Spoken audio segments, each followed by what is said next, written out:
Avrupa Yetim Eli olarak şu anda Afrika'nın Uganda ülkesindeyiz. Canlı keçi projemizi birazdan gerçekleştireceğiz.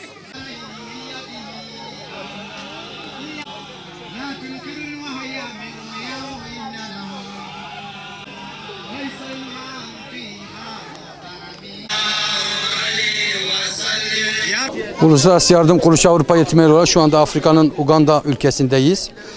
Burada birkaç ay önce başladığımız canlı süt keçisi projesini gerçekleştiriyoruz. Daha önce bu projenin birinci etabını Kenya, ikinci etabını Mali ve üçüncü etabını da şu anda Uganda'da gerçekleştiriyoruz.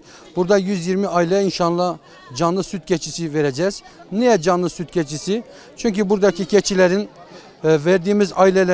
keçi verdiğimiz ailelerin biri erkek biri dişi olma hasebiyle bu keçiler zamanla yavruluyorlar. Ve bu aileye bir sermaye oluyor. Gerek et yönünden gerek süt yönünden bir geçim kaynağı oluyor.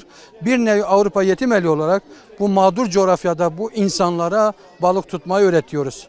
Tabii bu balık tutmada bize destek olan değerli hayırseverlerimize teşekkür ediyoruz. Allah hayırlarınız kabul eylesin. Ve gerçekten bu coğrafyada böyle canlı, böyle insanlara kalkındıracak projelere ihtiyacımız var.